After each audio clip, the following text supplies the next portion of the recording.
Deep in the forests of North America, a creature is said to exist. A creature that people are encountering.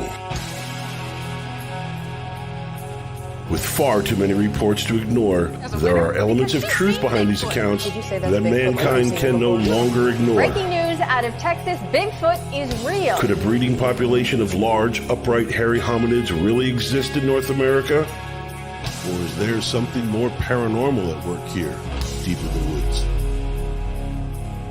If just one footprint, one wood knock, or one howl is real, then man's understanding of primate evolution would be changed forever.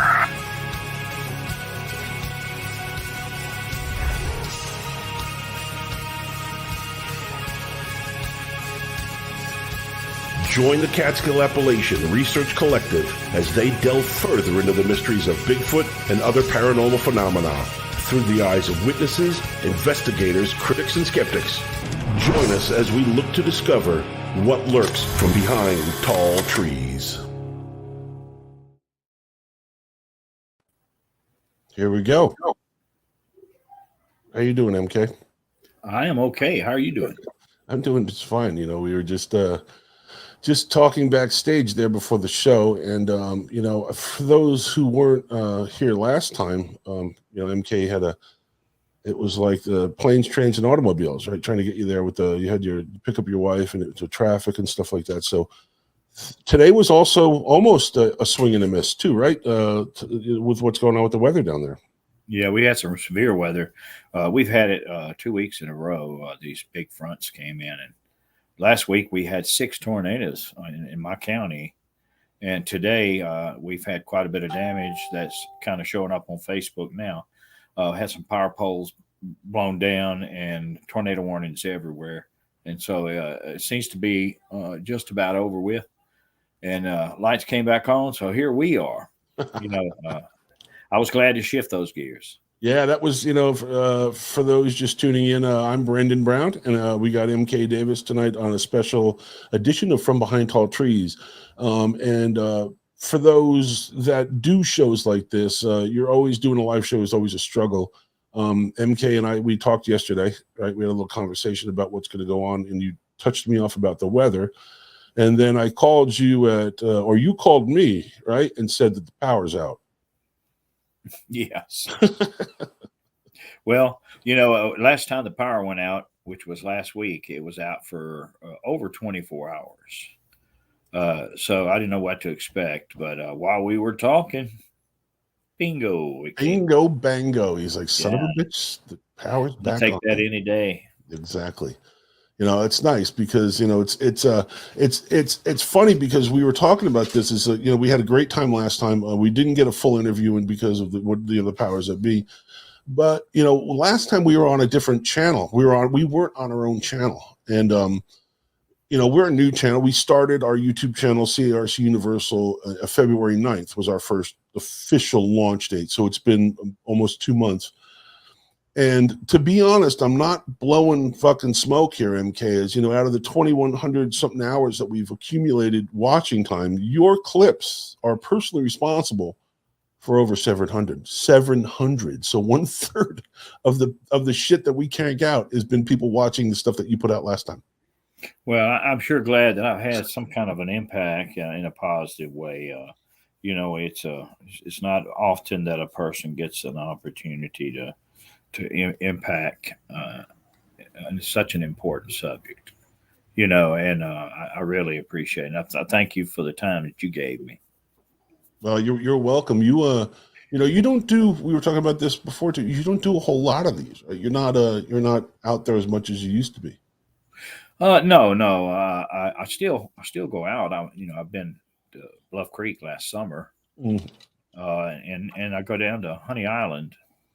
And over to Louisiana, and I still managed to get out. But you know, I'm not a spring chicken anymore. Wow. You know, I've been doing this since the mid-90s, and I can definitely feel, you know, my age.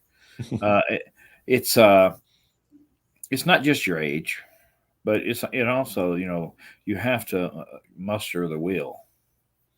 You Right know, now, you it's were a lot just easier just to sit down behind a computer and talk. And, I do that, and I think it has great value, but it's only part of it.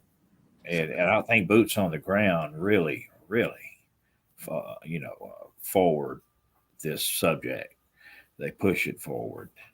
And what people are out there finding, I always consider that to be great value. I would never dismiss out of hand somebody's work.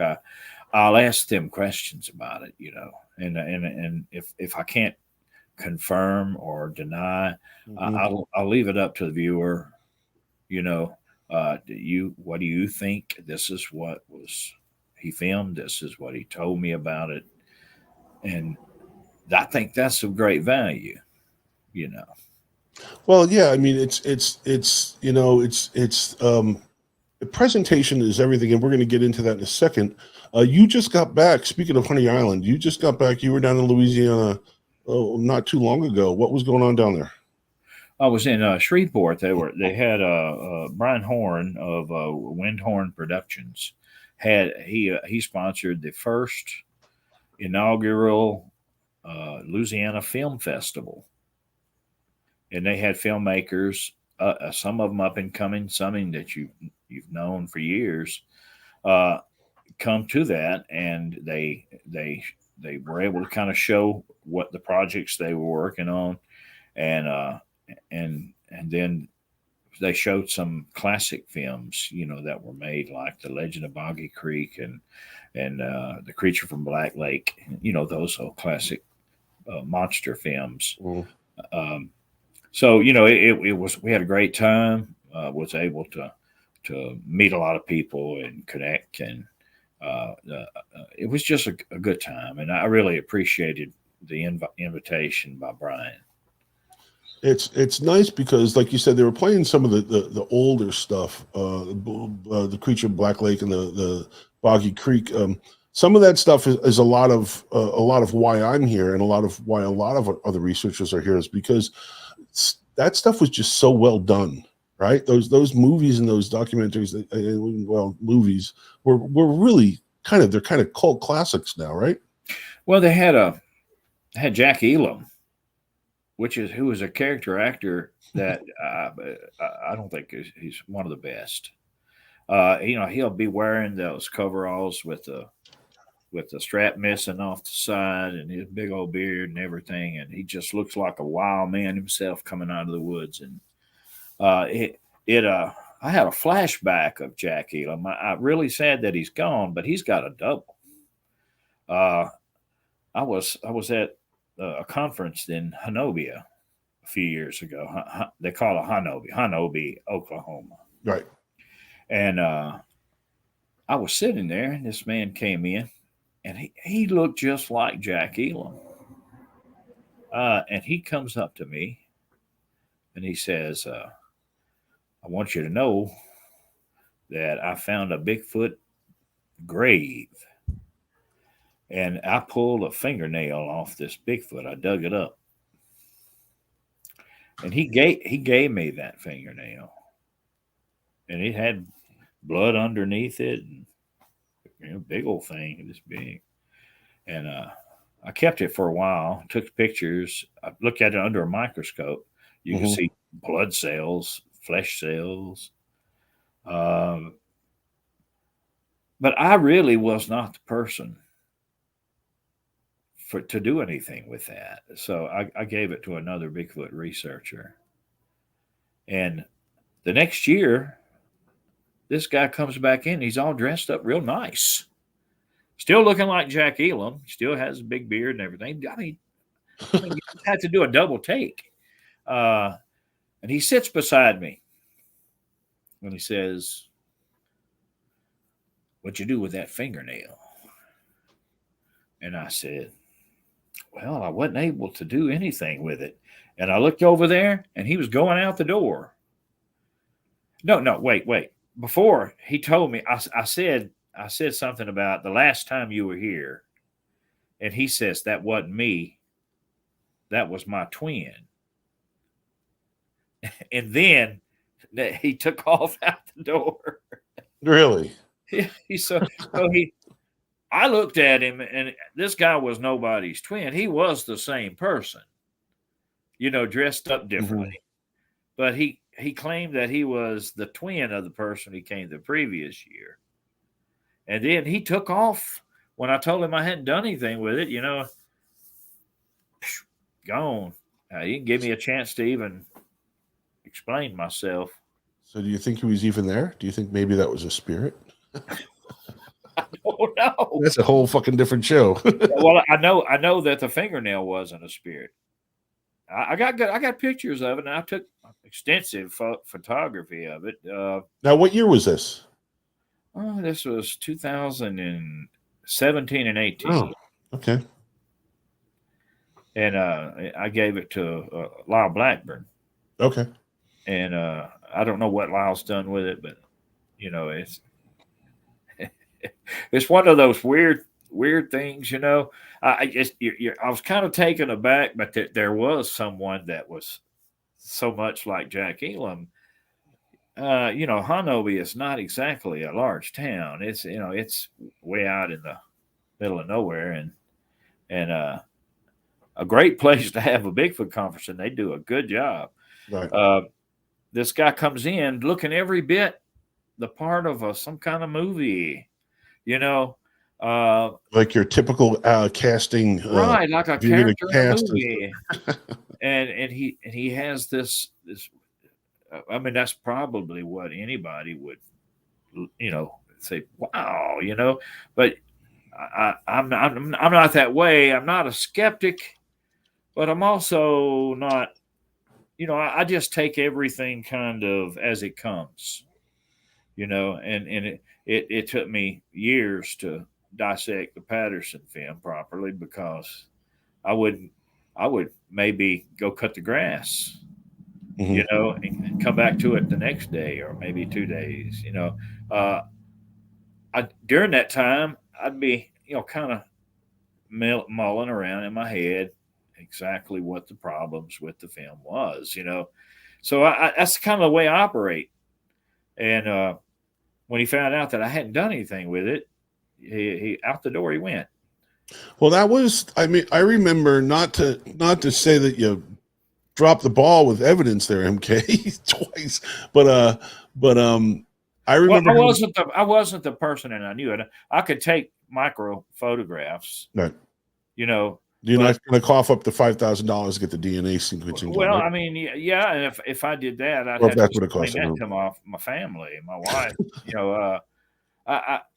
I would do that if I thought that it was going down a good road, But you're unsure. You've taken it from this character, this who looks like, a character out of a movie.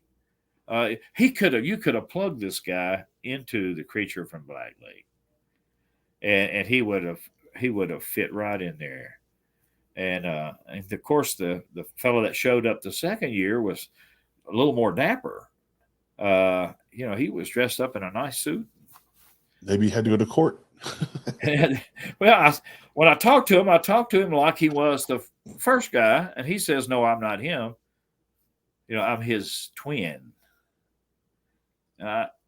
I didn't buy that too much. You think he was just fucking with you? Well, I mean, I have a couple of cousins. They're hard to tell, but upon close inspection, you can tell. Right. This guy was the same man. I remember. It's funny that you said that about and not that you dropped the ball, but we had spoken about when you went up to Bluff Creek, and I had asked you if you had ever found any physical evidence, because there's a lot of people that ask about, has he ever found any physical evidence of to back up his massacre?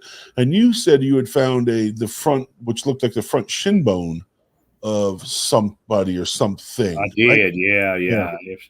Now, dropping the ball, I could kick myself. Yes. Because I didn't know a lot of the ins and outs at the time. I made the comment to the fellow I was with that it looked like a human bone, that little small bone in the lower leg. I forgot what they call that. Is that a fibula? What is that? I don't know. It's one of those two, right? Yeah, Fibula. I just kind of chunked it to the side, and I was going to pick it up on the way back. But heck, we walked for a couple of miles. So that's 2 to 4 miles before I got back. Right. And I just walked right by and forgot it. Then the time I can make it back to California again, it rained and the water washed it away. I think you know what I can remind that equates me to. It reminds me of, and it has nothing to do with it. What I can say is, in layman's terms, it's like going to a concert or a football game, right? And buying a $12 beer, and going to the bathroom and leaving it on the shelf in the bathroom, doing your thing, and then coming out, and by the time you get back to your fucking seat, you're like, I left my fucking beer, and I'm not going back in the bathroom to get my beer. So that's when you were telling that story. That's what I was picturing, and I have gone several times in a year. That year I didn't, and it's all been on my dime. So I have to explain. I take that back. In recent years, I did get some funding to go back, but I don't ask for it. Somebody was gracious enough to offer it, and those people are greatly appreciated. They think enough of your work, that they were willing to support it, monetarily. That's a good feeling. That's got to be a great feeling, to tell you the truth. Yeah, you not have to fucking beat the drum and say, I need money, GoFundMe, I need money. Well, money is everybody needs it, but I've never been the type person that I always felt a little self-conscious about, making that an issue. Well, that's a lot of people. A lot of people do. A lot of people take issue with it, not with you, but in general. And a lot of people are GoFundMe constantly. And there's one project that's been ongoing for a couple of years now, and I won't say who it is because he's actually a decent friend of mine. And they raised a lot of money to finish this project, and it never got finished. And it's just sitting there, but where did the 90K go?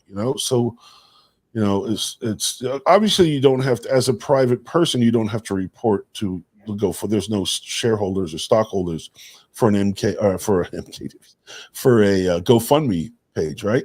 The money once you the only time that we've ever had a GoFundMe that I had any experience with it was when my granddaughter died, and they set up a GoFundMe to help with the expenses, and it worked so well for that, and took a tremendous load off the family. And so I whenever I see GoFundMe, people are using GoFundMe, I think of that. Well, we're talking apples and oranges here, yeah. How much good it did.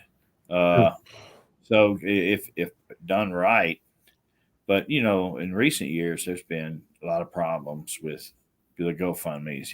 People, you hear them on the news, they'll be done, ripped off GoFundMe or ripped off somebody through GoFundMe. Yeah. But that kind of comes with money. Anytime you got money flowing or exchanging, people figure out ways to get at it and misappropriate. Yeah, that's for damn sure. I've met in my journeys so many good people, that I know wouldn't do that. You just can't let it get you down or discourage you. Right. I tend to stay away from it, though. I haven't used any GoFundMe for Bigfooting or anything like that. And that's the thing. I think a lot of people, and certainly I will be, when I first started getting into the serious research and developing the CARC, I was under the impression, as naive as it may be, that, like you said, you were down there and you were on the panel or celebrity people to show up for this event. I was under the impression that a lot of these people got paid for their time, and it's not true, because a lot of these people will sell books and sell wares to pay for the trips, and they all come out of their own pocket. And that's a testament to the dedication a person like you has with sucking it up and spending what you could. I could pay off the car early, or I could fix up the garage, or I could go to California for 2 weeks and look for Bigfoot, you know? Well, I just think there's a lot of, unanswered questions on the whole subject matter. Right. And if you're going to get them solved, if you'd like to be an impactor of the subject, then you probably have to get ready for some, trips or feet on the ground. You have, yeah. I mean, there's a lot of and I, to be honest with you, with my health, I'm not as spry as I used to be. I get out as much as I can, but I've had, 4 spinal surgeries. I'm not, I get out as much as I can and do the research, but we have much younger guys on the team that'll do that for us. But I go and I'm part of the group to record and document stuff. But you'll have a lot of people, and that's a perfect segue into what I want to talk about next. Is a lot of propaganda currently suffocating the market with research or people that are so-called researchers. And I'm at a point where I'm really fed up with it, and I launched a campaign with the 3-minute videos that we do to try to when somebody puts a cigarette out in the ashtray and they don't really put it out and it just sits there burning and drives everybody in the fucking room crazy. I want to go over and stomp that cigarette out. And that's what I think of Bigfoot propaganda, is people that mislead the public to use for clickbait. And nobody's perfect, but there's a lot of people that will do that to get people to look at stuff that's obviously has nothing to do with Bigfoot, never did, and it doesn't forward. It's not advancing the research at all. And I get fed up with that. I don't know what your stance is on that, but I'd be curious to know, because I know you know exactly where this is leading. I think I'm about to lose you or something. You're binding up. Okay, you're back. Okay, good. That's electronics for you. So can you hear me good? Yeah. Did you hear the question? Not clearly. All right. So remember we were talking about we're talking about the Bigfoot propaganda, the problem with people in Bigfoot propaganda now in today's world. Yeah, well, it with the advent of electronic media and the same technology that allowed me to clean the Patterson film up and stabilize it and put it in its best possible form can be used to frustrate and to feed people's dishonest sides.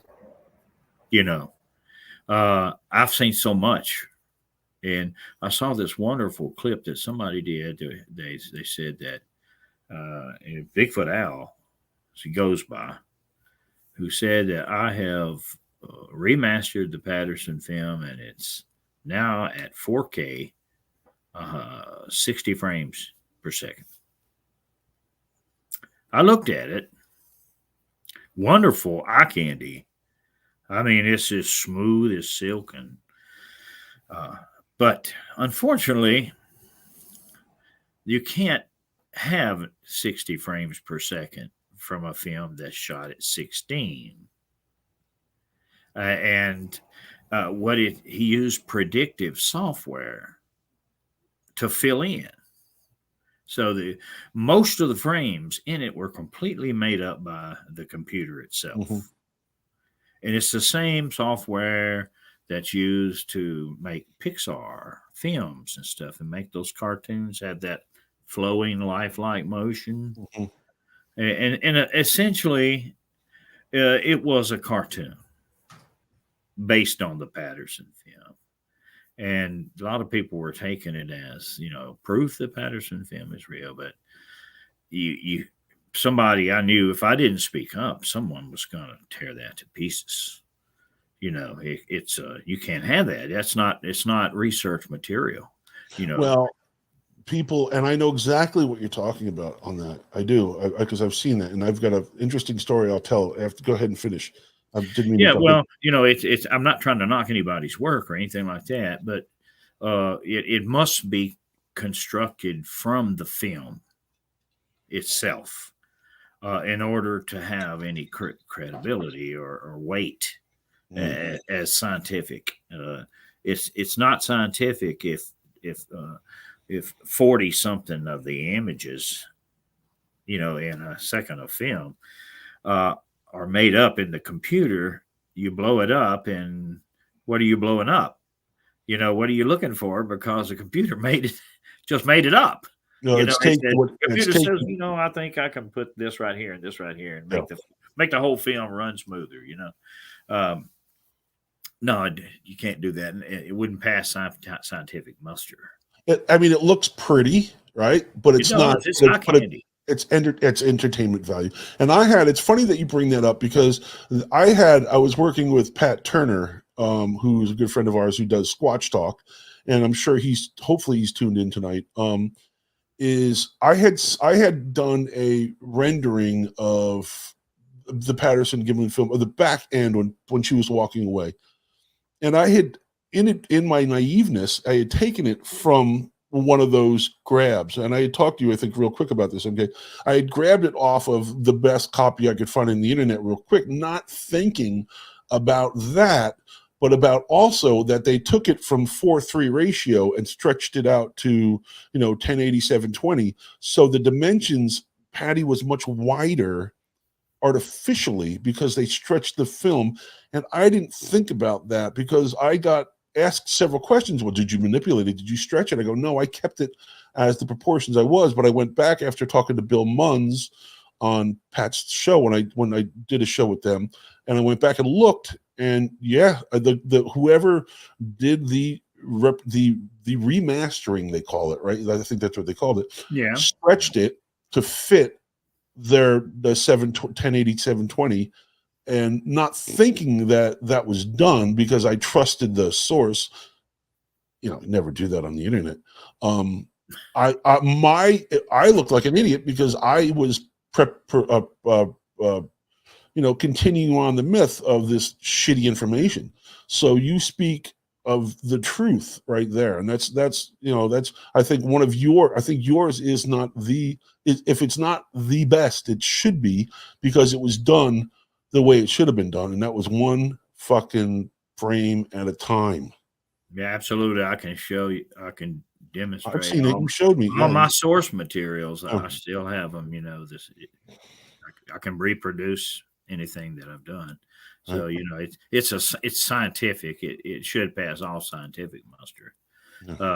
So that what I hope to do was to put it in such a form that some of the bright minds in the scientific world might find it to be valuable. And ultimately what you're looking to do is to determine what it is on it. Not that it is. I think the film pretty much is, you can just watch that run of that good version and you can see that it is something real. Without, I mean, you just have to be a flaming skeptic to deny it. But the question really is now at this point is, what is the nature of what is on it? What are we essentially looking at there? And I think that there's some good stuff coming. That's what those last videos that I put up on YouTube dealt with, the nature of what's on the Patterson film. But I was on them, but I just introduced two other people who were anthropologists, who up and coming younger guys that were willing to make some statements and about hominins, which does not include modern man. When it ends in an N, it does not include modern man. And that's what they talked about, was hominins, and they essentially described Bigfoot, or in many ways the Patterson film. So I think that things are opening up. Now, MK, not to cut you off there, but for people that aren't aware of what you posted last time about this, can you just really loop around to what you put up on, and I'll put the contact information up there shortly, but what you posted about that? Well, my last two involved an anthropologist from Boston University named Jeremy De Silva. Actually, I think his name was just Silva, Jeremy Silva. And he gave a discourse, and he talked about the discoveries of what he now calls Homo naledi in South Africa, deep in a cave. And he talks about that and Australopithecines and stuff like that. When he opens up and starts talking about it, it would just floor you what he was willing to say, that the older generations were not. And when it came to William Harcourt Smith, which was the same subject matter, which is the second video I uploaded, he was willing to go even further. He said that the fossils for the Australopithecines and Homo naledis and stuff began at 1.8 million years ago, all the way down to today. And that is a mouthful for an anthropologist to make a statement that he includes present time existing living hominids. You know, he's from Boston, you said? William Harcourt Smith is not, I don't think. He may be. I'm not sure which university he's from. Okay. He's an anthropologist. But that, when I heard that, I almost, what did he say? Does he know what he's saying? Well, he obviously does. He was just willing to say it, and I think they know it. They've always known it, that there is a relic population of hominids, and they exist in these hard to get to places. Well, I gotta stop you there, because I'm thinking, when I started this, and all due respect, is when I started this, I did think it was a fucking monkey in the woods, right? And it's just, you can't find it. It's in the middle of nowhere. You can't find it. It's a small population. But the more I go along with this, and the more I think about hunters, and the more I think about the Trans-Canadian Highway and the trucks that go through there, the Canadian Rockies and BC and stuff like that, where is it? I mean, there's got to be. This is there has to be collateral damage somewhere along the lines, right? Somebody hadn't popped one or ran over one or something like that. Exactly. I mean, exactly. I mean, well, it seems to be that they live underground most of the time, and that itself agrees with the Patterson film. Some of the very earliest part of the filming, when they don't even show it hardly on these programs anymore because it's shaking all over the place. But I managed to pull it all together to center, and there's a few frames that show the crack in the rear end, the buttocks. Yes, the ass. and Patterson is showing it from down under the embankment, looking up at it, and you can see the hairs worn off directly up the butt there on either side. You're saying that and I'm going to just call it like it is, because we agreed ahead of time that we can agree to disagree on a lot of things. We're both close enough friends that we can do. So you're telling me that 8 foot, 9 foot, 400-pound apes live underground? Well, if you look into the topography there where the Patterson subject was at, it's in the foothills of Mount Shasta, and that whole area from Mount Shasta down to Bluff Creek is riddled with these lava tubes. And there was a man who actually claimed that he went in one at the base of Mount Shasta and came out at the headwaters of Bluff Creek. All right, wait. That's 70 miles. It's a ways. He claimed now, but my point is that they're known to exist. The underground stuff.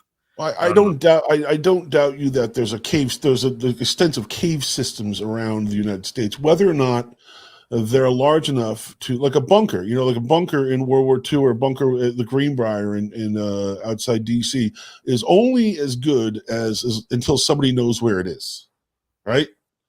because once you find out where the people live, that's my problem with that. And again, I completely respect your opinion on it.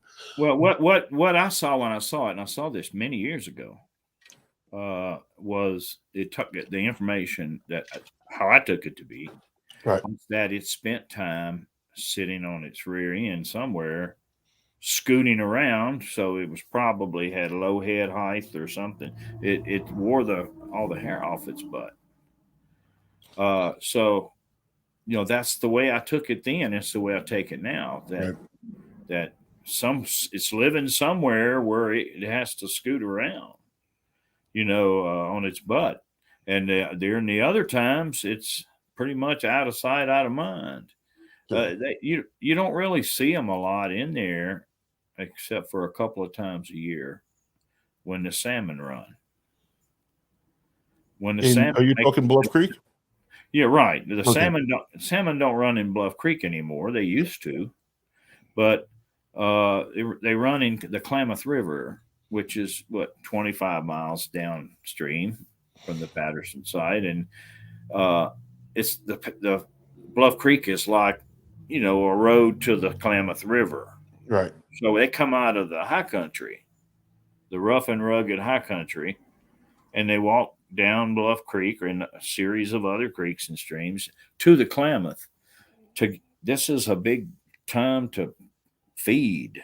I mean, the fish are just there, and even the Hoopa Indians complained that in many years past they would steal their fish from the nets. They'd go down there and take them out, and they were a big problem,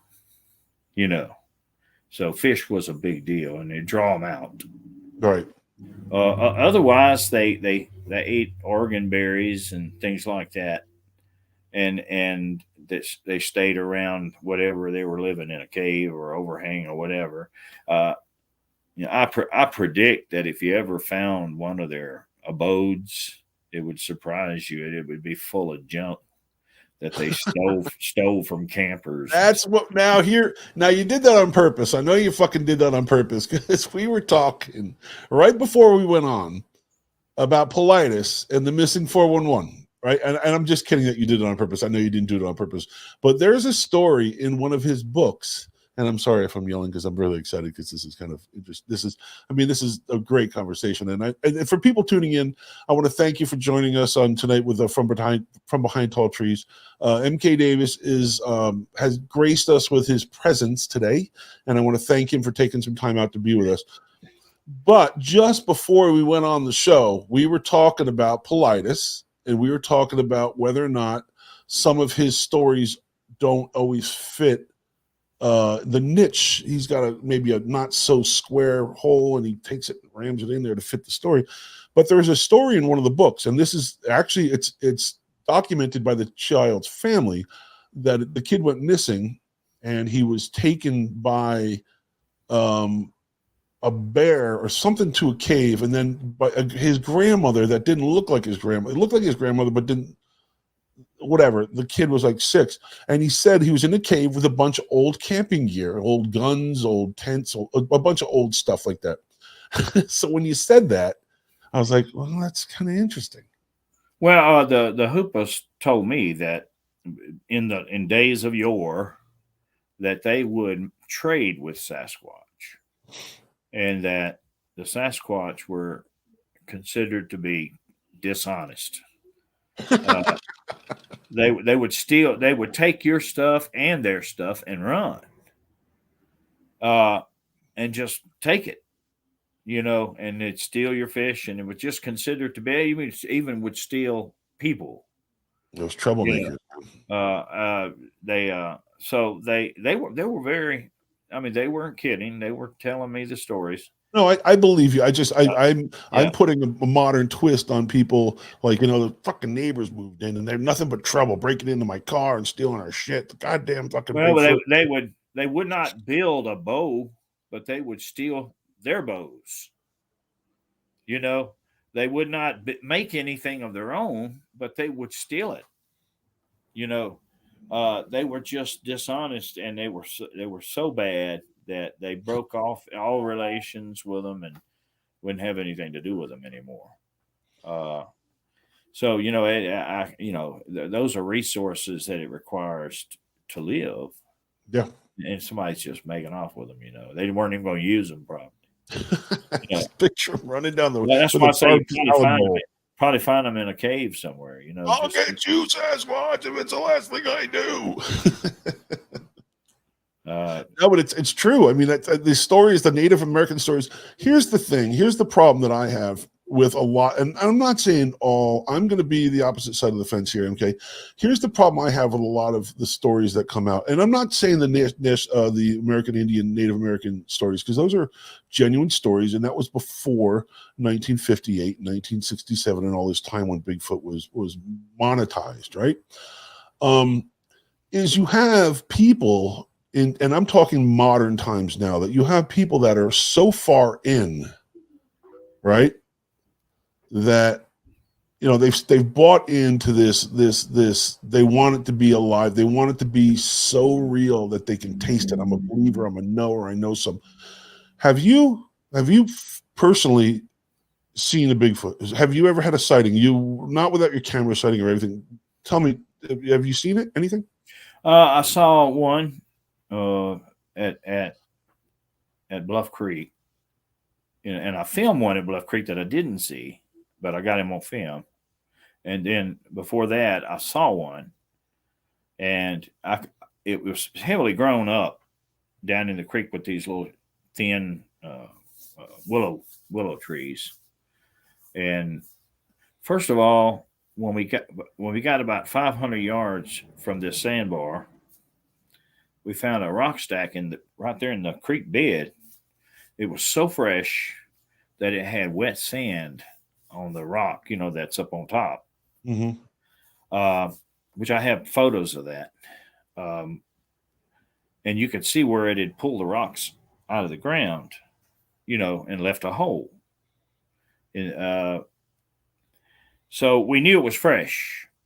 No one else was down there. This was in a sandbar. It was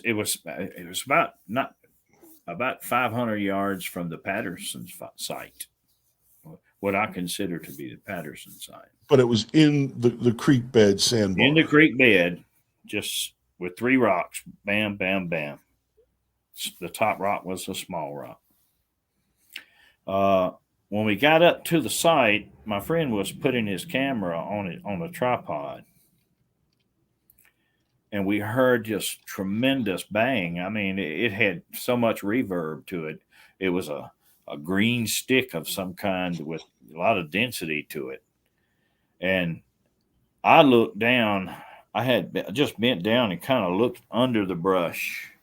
And I could see this figure walking along the base of the mountainside going. What time of year was this? See what time that was. It was still hot. It was August, I think. Okay, so the leaves are still on the trees. Yeah, it was hard to see him. I could see his figure, his silhouette, going through there, but it was upright. It was. I was closer than the Patterson film was to the camera. So let me ask you this. And I'm sure, and a lot of people, and I want to thank everybody for tuning in, because we have a great audience tonight.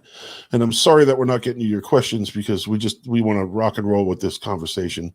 And I think I'm asking the questions as they come up, which is fine.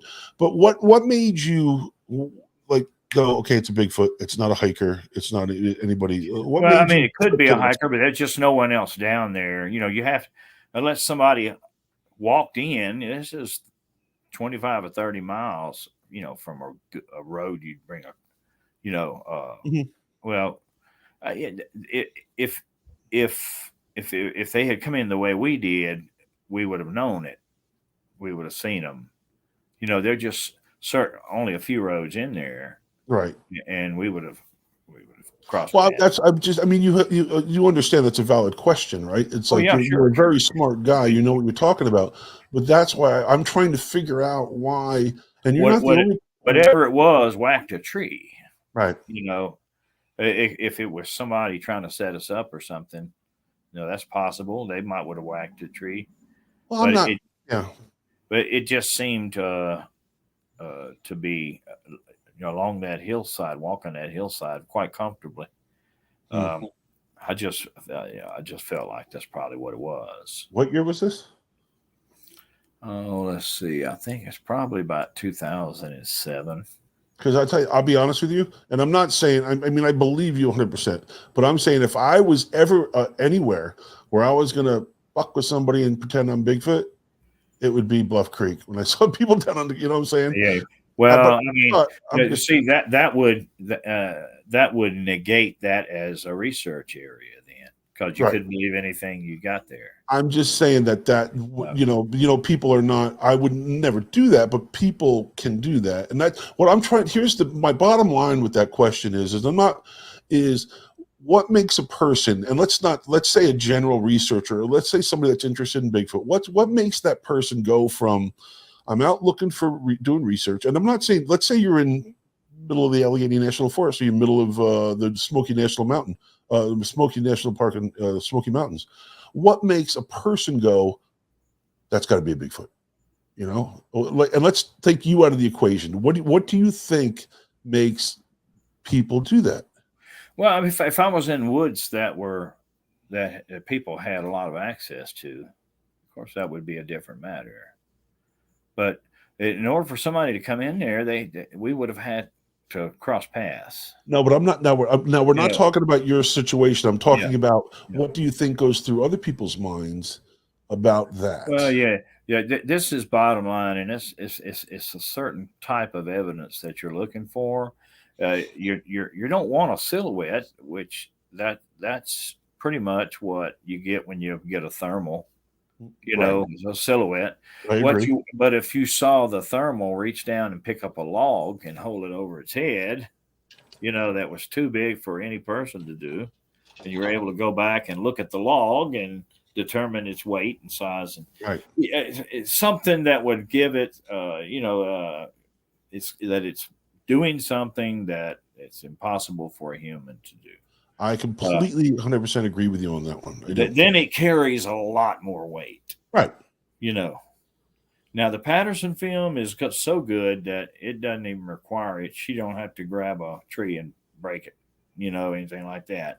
You see that the bio, we lost it. Everything moving on it. There you are. You're back. Yeah.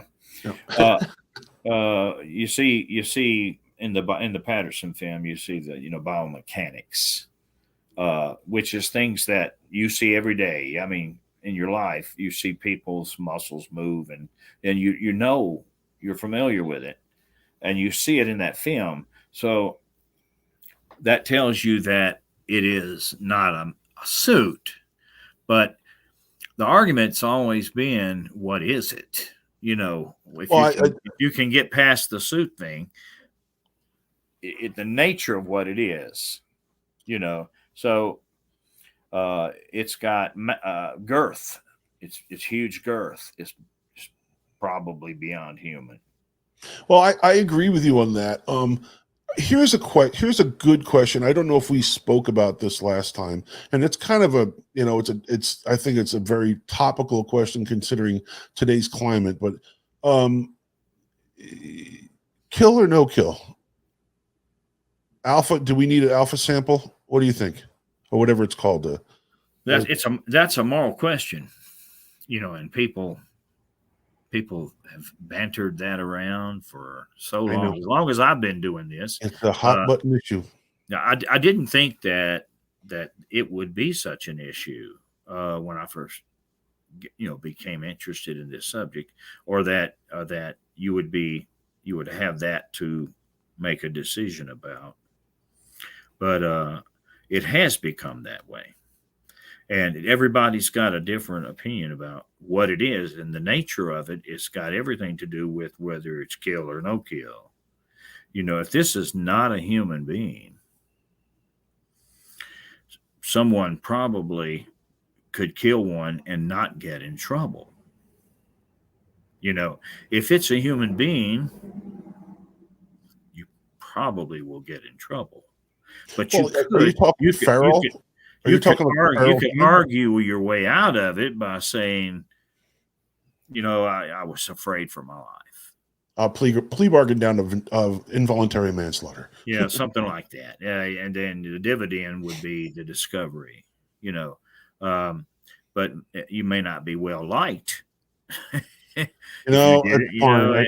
I am a kill proponent. I believe that if it does indeed exist, and if it does indeed, and the only reason I say if is because I haven't seen one, I haven't touched one, I haven't smelled one, I've heard what I think might be one, but it has to be killed. We need an example, right? If it's not, I've had that would be the safe way to do it. I don't think that you could ask it to volunteer, for anything, but that would be the safe way to do it. You're a hunter. Are you a hunter? Yeah. So that you look at it through the prism of hunting and what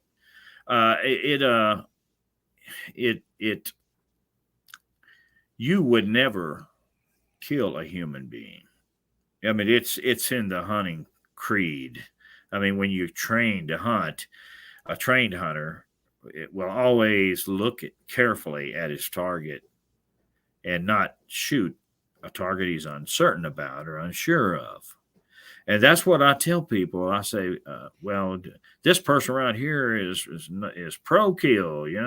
I said, well, you got to trust them a little bit. He's the one looking down the barrel of the gun. Well, I'm not saying that I would go out and look for one and fucking shoot, right? I'm saying that if science is ever going, Grover Krantz, and I've quoted this many times on my show, is Grover Krantz said it best when he said you would have to drag the stinking corpse from university to university in front of professors and scientists and shove it under their nose, and they still probably wouldn't believe that it was real in order for them to prove that it was true. So there are people who have made claims. They had a body. Again, that word claim. Well, that's why you're talking about. The credibility part of it has been it's hard to overcome those things when you get nut jobs and stuff doing this kind of thing.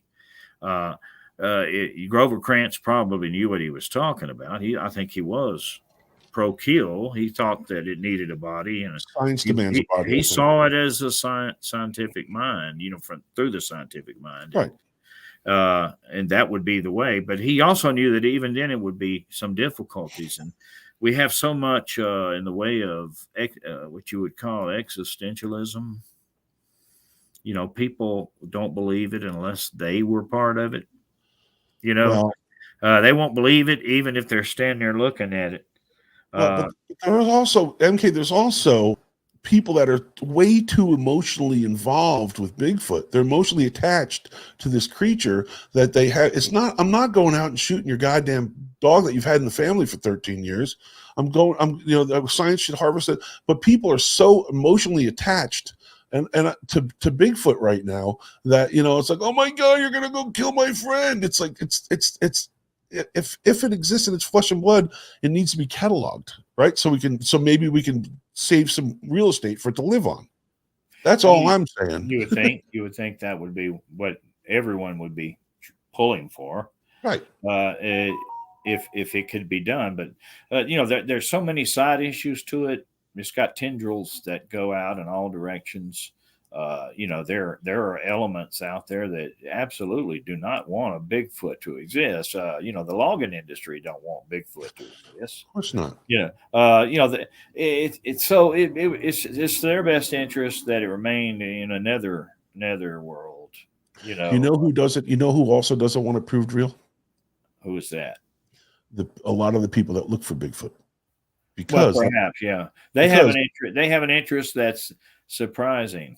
Because what happens is as soon as it's proved legit, real scientists and real money moves in to investigate this thing, and the people that are out there on the weekends unfortunately get pushed to the side.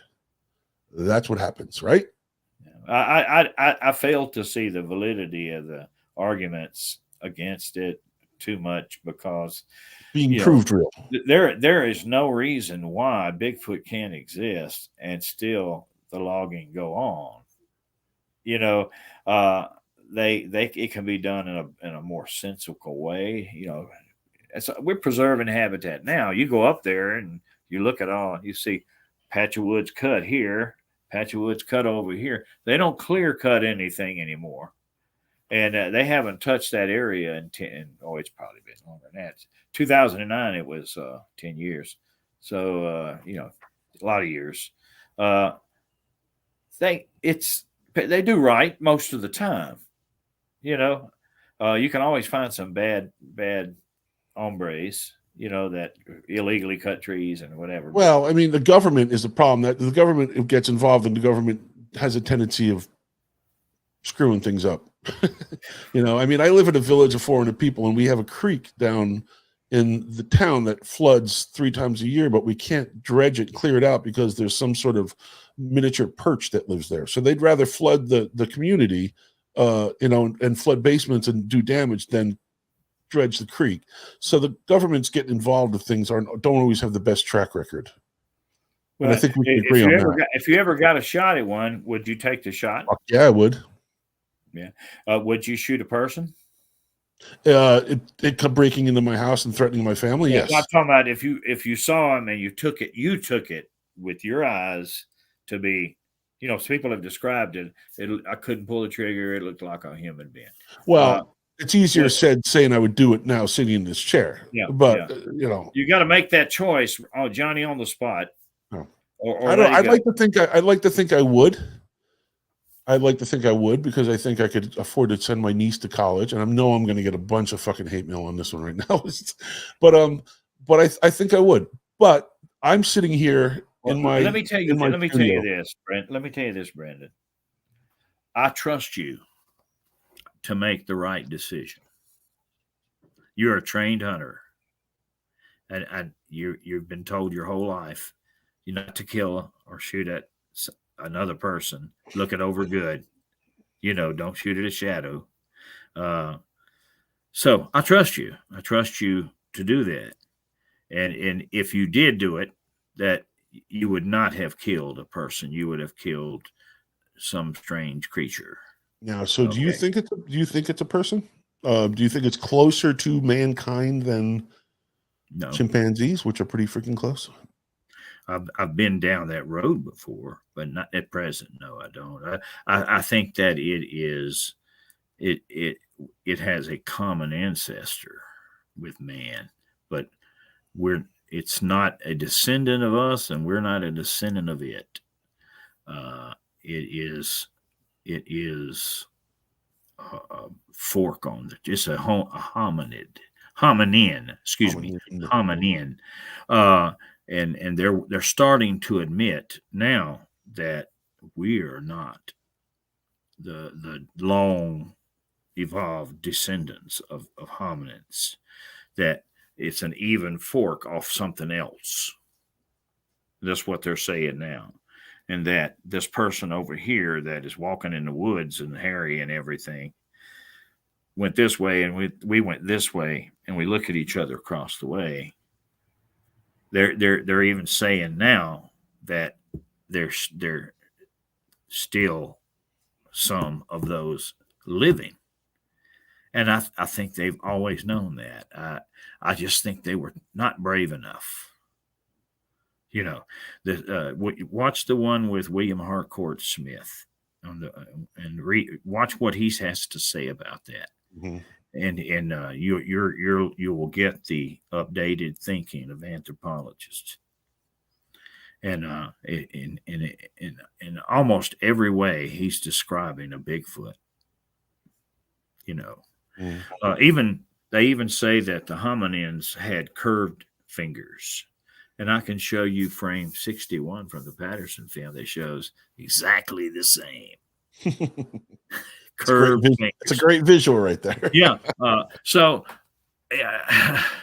it's not, maybe not be exactly, because Homo naledis are small, but they found 15 individuals in a cave that was so deep and hard to get to that it took people had to take their gear off and dislocate their shoulders to go through the crawl space. You see what I mean? Right. So they went down underground of their own volition, and that's what I'm saying. They had all the curved fingers, and they had flat feet, oversized flat feet. Not a single arch anywhere in any of those individuals. And it's pretty much what you see in the Patterson film, but larger. They're bigger. And that's why I find trouble with the cave. Now when you're talking about they, MK, you're saying they with the anthropologist. Who's they when you're talking about it wasn't found by anthropologists, it was found by spelunkers. No, but you were talking earlier about with they know scientists about the younger generation is more apt to talk about it. That they suspect that there are living individuals. I see what you mean. Okay. So you're talking the next generation of when they first saw the Homo naledi bones, they suggested that they call the police. They saw it through a photo that the spelunker took, and he put it out. Hey, these bones are down here, And so it came by the desk of Mr. Silva, Jeremy Silva, and he looked at it and he says, "Well, this can't be, because 1.8 million year old bones would be down in the dirt. They wouldn't be laying on top of the ground. These look fresh." He suggested calling the police, that it was some spelunker had gotten down there and died. And then he saw some of the body parts that he recognized to have those characteristics of hominids. And he got excited then, and he had security come and watch the cave until they could get some people in there that were trained as anthropologists. So they put out an APB all over the world, and they got 50 people, all women. They could not find any men that were anthropologists that could get in there. So they got the women in there, and they slowly took those bones and cleaned them up. They put cameras on them so that live shots were sent all over the world to universities. Transparency's never been one of the things that you expect from academia. And these people were doing it in a very transparent manner.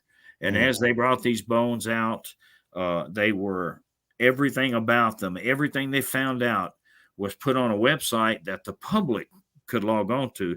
Prior to that, you had to have a code from a university to look at it. Now, this case, no, they put them all out there in the public. So this is like the Mars rover. Right. And so they realized they were looking at something very special, and they did a construction of an animated construction of how it would walk, and it was walked just like the Patterson subject. It had hyperpronation of the knees. Now this is a computer simulation.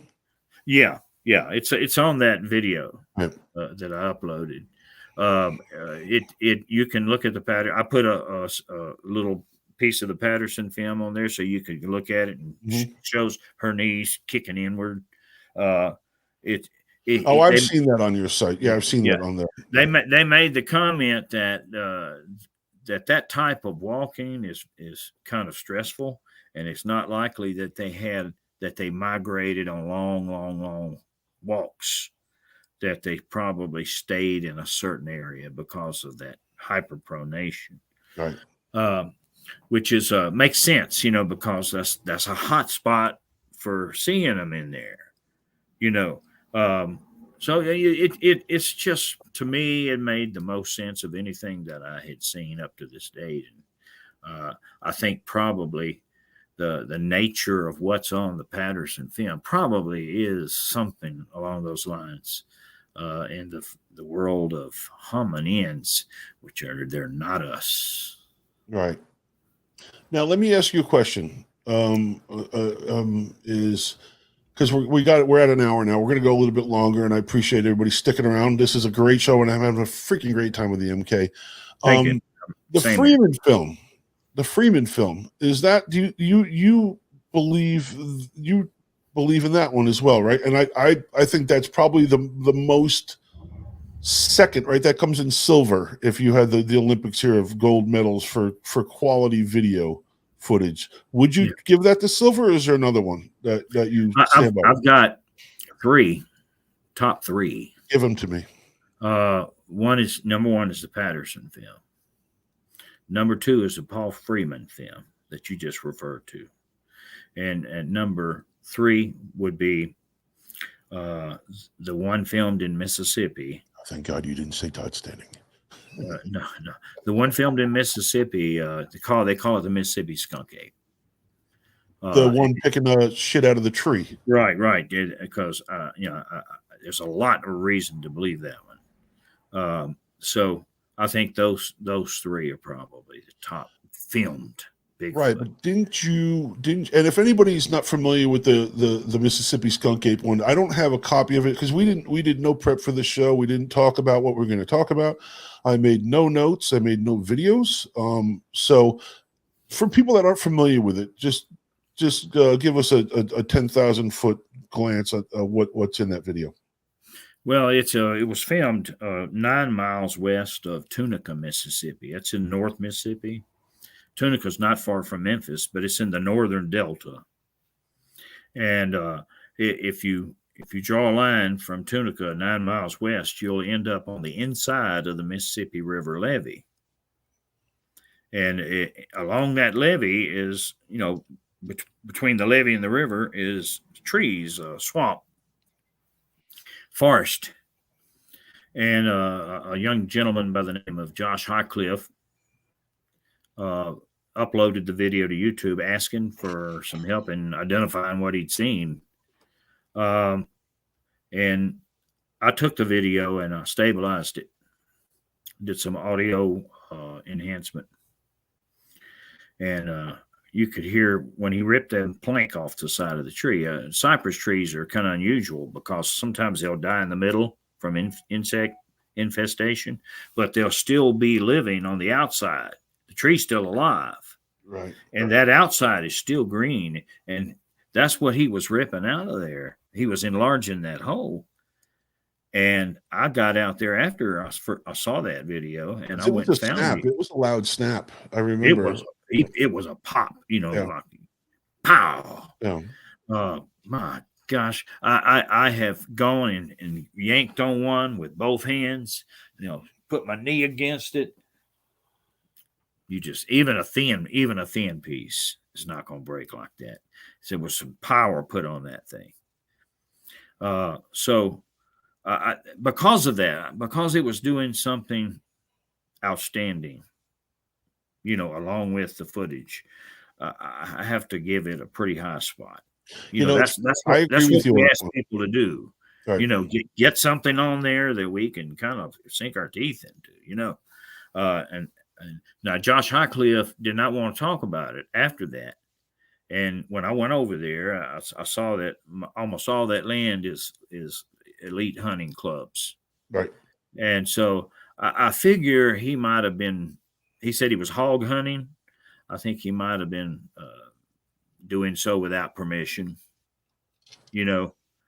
So he really didn't want the attention after he realized. So he just left it up, but he didn't answer any questions or he gave enough information. He gave his name. So what town he lived in, South Haven, right, just south of Memphis. I have one problem with that film. Yeah. And that's what I have with a lot of alleged Bigfoot film is, he's got it, and then he fucking takes off, and he had a gun in his hand. I know, but doesn't he take off running? Right? He does. He does. But that's the problem is if they stay there for another 5 fucking minutes or 5 seconds or 10 seconds, we might know what's going on. But But Well, we don't know what I agree happened. with you. I like that film, and I do think that's in my top 5. That's for sure. It stood up. I think that's what prompted him to run. It stood up. I mean, it was squatted down, and it pulled a plank off, and it just threw it in the water like this. Now, didn't you think there was a backpack on it or something? No, somebody else did. I thought there was. I thought you had a. Was that on your site? I addressed the complaint. Okay, all right. But I don't see a backpack. All right. No, I was curious because I didn't understand that one either. Yeah. No.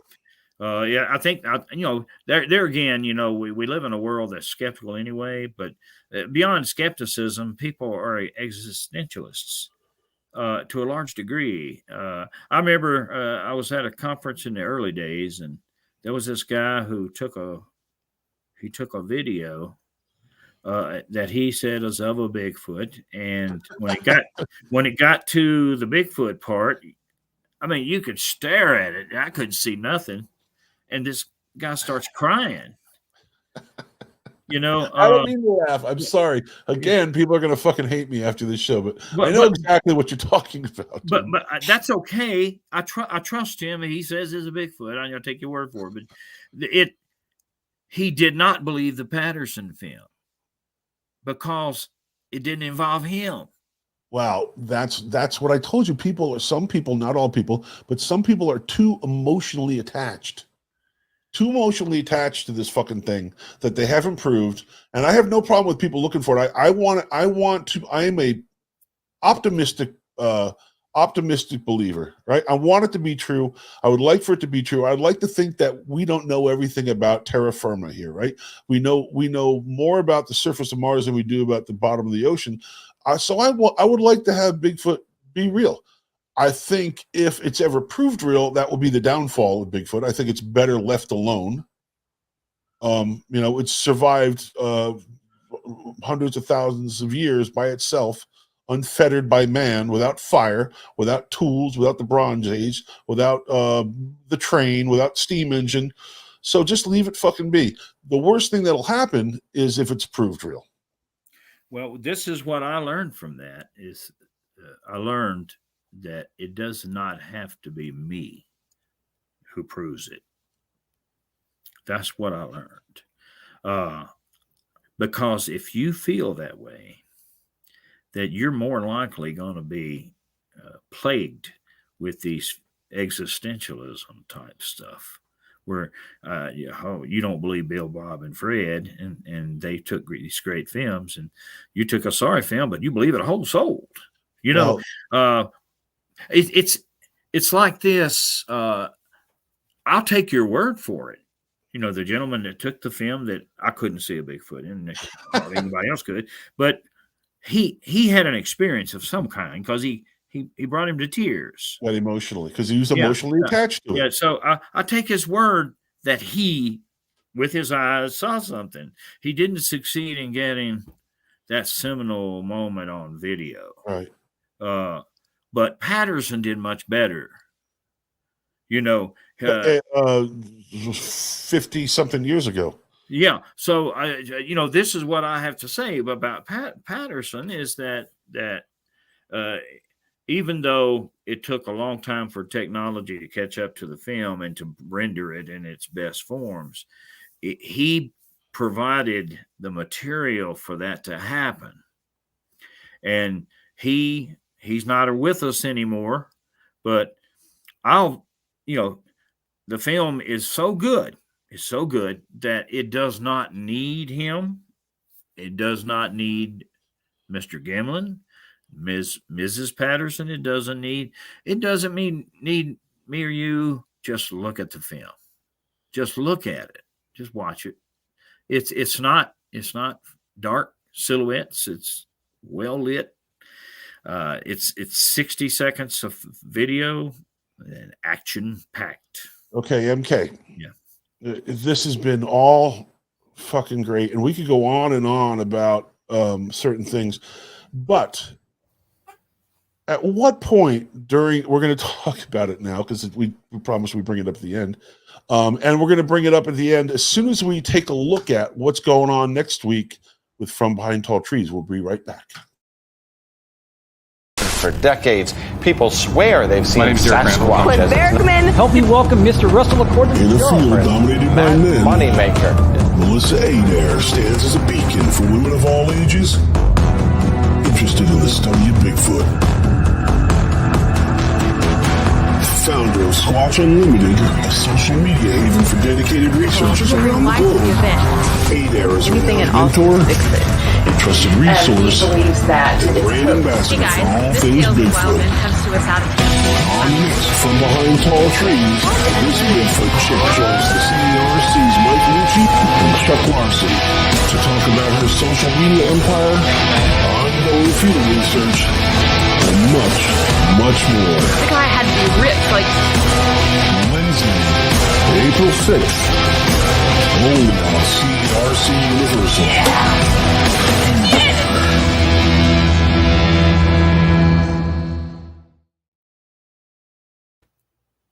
I want to put in a grievance with the front office. They get a beautiful lady next week, and I'm stuck talking to you, MK. Well, I feel sorry for you. I'm just kidding. Hey, so listen, so we're talking about the PG film, and I figured that was a perfect time to plug that in. And I wish the guys nothing but next week, nothing but great luck with that show. Melissa sounds like she's got her shit together. But at what point did you start thinking we're going to bring up the Bluff Creek massacre here? Right? We're going to are you still pushing that ball uphill, or have you backed off a little bit on that? Well, I haven't pushed it anymore because it's almost pointless, and I don't favor causing Bob Gimlin grief all the way to his grave. He's 90 years old. He can talk about it if he wants to, or he can choose not to. Like I said, there's no way. I hoped that he would. On his own volition. But if he chooses not to, the question is, who has the right to force him to? You don't even know if he did anything wrong. Probably didn't. This is probably not a human being. You know what I mean? There's no one missing. You can't trace. There's no paper trail, no social security numbers, no anything. For the sake of science, for the sake of proving Bigfoot's existence, I hoped that he would talk about it. But if he doesn't, then I wish him well. So you're still under the impression that something nefarious happened up there in October. Well, I hate to call it nefarious even. Well, you called it massacre, right? Well, I never called it a massacre. I don't know how. Well, if you kill 3 or 4 deer at one time, I guess if it's not a human being, slaughter. Yeah, it may slaughter. I don't know. Now it's going to be the fucking the slaughter. All I know is what Miss Patterson told me. No, wait. Say that again. Miss Patterson. The information about that came from Miss Patterson. I didn't cook it up. I went back and re-examined the film after learning of it, and then one thing led to another. But one thing led to another. I understand that I am pro-human. I get that. But pro-human. So you're telling me that Bobby Short was in there too, right? How did Bobby Short get involved? Because this is how I see it. And tell me where I'm wrong because I'm probably way off as far as the tenets of this action. We'll just call it the action, right? Whatever happened. It's my impression from the research that I did regarding this claim is that Bobby Short and Paulides were involved somewhere about that. Paulides had some emails from somebody regarding you don't know what happened up there, and it got taken from there and put into your hands, or somehow your work on the film led you to believe that the Blue Creek or Blue Mountain videos, whatever the two video, because there was a video that was put together for educational purposes that had both the Blue Creek and the Patterson on the same reel. And it was under my impression that you had that reel, and that's where you worked at that everything happened like that. Where did I go wrong? That's not where I got it from. I got it from Miss Patterson. Okay. When I now, first what did saw, she say to you? When I first saw the Blue Creek reel, Right. It was very clear to me that was the other half of the story. But because I could see a little bloody pool, they were hunting. They had rifles in their hands, and they had a dog, and it was pretty much what I had learned from her. So you got to understand that Blue Creek is not millions of miles from Bluff Creek. It's really close. I'm well aware. You walk down a hill and up a hill, but that's not, it wasn't my goal. And it's, that would be that if so someone, what did she so we're having a conversation about Bigfoot right now. Right.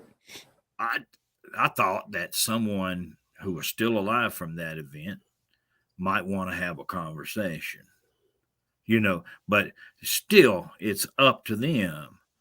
They don't have to do it.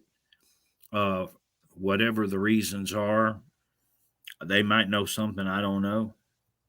But if it were me, I would have talked, and I would have tried to set right, the story. The question of how the Patterson film was filmed was questioned in the early stages, the early years. For Bill Munns is a good guy, but he used to claim it was all one reel of film. Which is no breaks. Right. It is. Yeah. Now he's changed his tune. But when he first came out, he was, if I said it was 3, he would argue against it. He said, no, it's 1. He don't know. Is Keith Chirazi alive still? Huh? Chirazi still alive? Who? Chirazi, the guy? The pilot. He might be. I don't know. I don't know him. The Because he pilot, was the pilot, I believe. Yeah. No, I don't know him. I was just wondering if he was alive, because he would be able to shed some light, because I think he was the one that flew. Well, I've read his testimony. He says none of that happened. Nothing like it happened. Well, there's a log, and we're not going to. I mean, we can get into it, but there's a pilot's log that shows that he went there to Orleans to the airport to drop off to Hinton Green on the date specified. So I was just curious. We can agree. But they got an attack dog that they brought down from Canada, and I've got testimony from Al Hodson there in Willow Creek. And White Lady, the dog White Lady? Yeah, right. That was a killer dog, that the dog handler said it was the baddest dog in Canada. And they're following this dog with guns in their hands. And then he goes up to this little pool of red and he sniffs it, and the dog handler jerks him back, and they go on their way. They go out to a logging road and on their way. What's the pool of red? That could be pool of red. Could be motor oil. It could be. Those pictures were taken at Blue Creek and not Bluff Creek. No, it went down into Bluff Creek off the Blue Creek Road. I know, but the pictures taken with White Lady were taken at Blue Creek. Tom Steenberg, a very good friend of mine.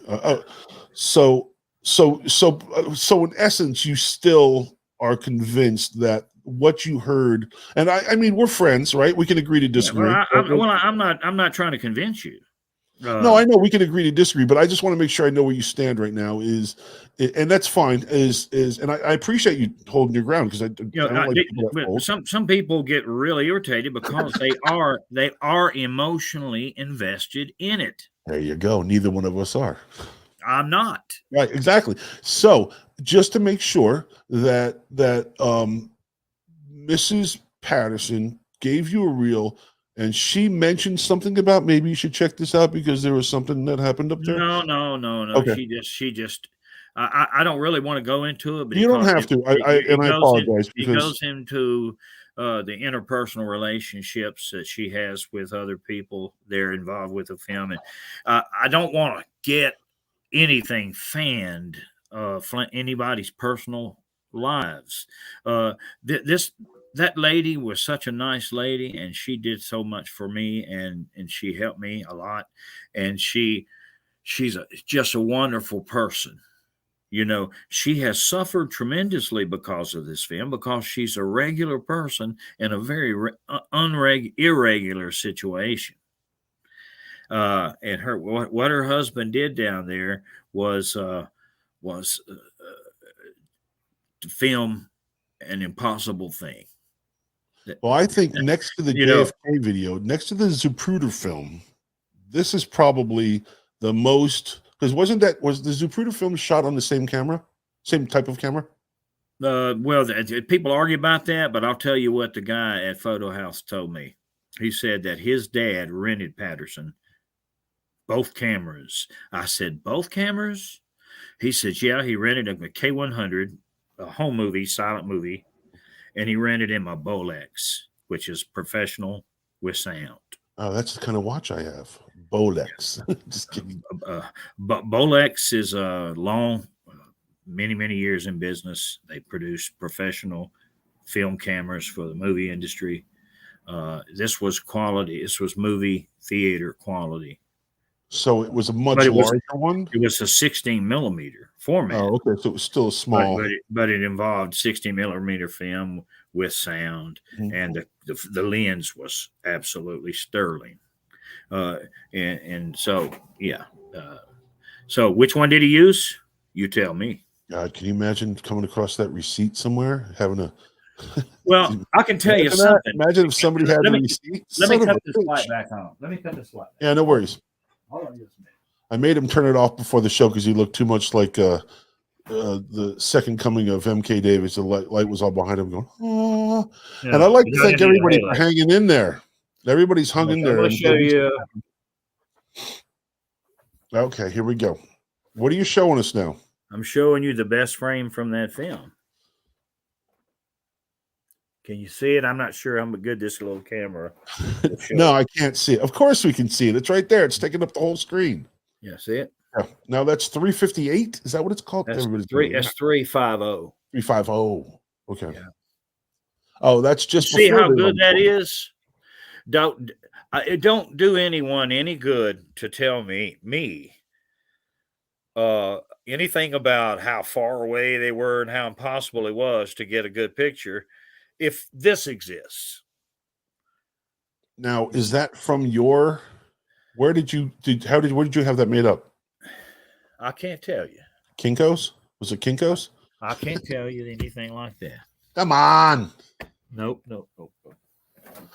Jesus, I'm not. That you cannot make a good frame from a bad film. It's impossible. True. That can't exist. It cannot exist if what those in the early days, what they told me was true, but it wasn't true. So I just kept at it. Wait. Say that again. They said it's impossible. It's only a 1.8 millimeter image. It could, all these reasons why you can't. I should give up, and that the film can never be anything other than what it was: dark and grainy and shaky. Now you did your stabilization was how did you frame by frame correct? You color corrected each frame independently, correct? Well, the first thing I did was to gather frames, to go get frames closer to the master, not these bad copies. And when I got back as close as I could to the master, then I got each frame and I removed the defects that the lens caused. All lenses cause defects. Unless you have a fluorite lens, you're going to have some chromatic aberration. All the colors are not going to focus to the same point. So you use filtration to identify the colors that are unfocused, that contribute to the unsharpness of the image. And you delete those or get rid of them. You can either filter them out optically, or in the digital age, you can just simply delete them. And then you come up with an image that's boosted 30% in sharpness. 31% of improvement, well, you'll see 10 new things. I do video as well, so I understand. I understand exactly what you're talking about. Did you have any? You had no training, right? You were not you didn't go to film school. No, no. Kodak lab. You didn't work at Kodak. I did astrophotography. Astrophotography. Okay, so you're used to cleaning up sketchy footage. Yeah, things that are faint, right, by nature. Things. I've taken photos that were. Well, here's the Horsehead Nebula. Let me show you.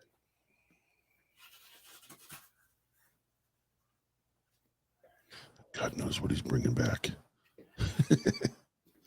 This right here could not even be seen with a telescope.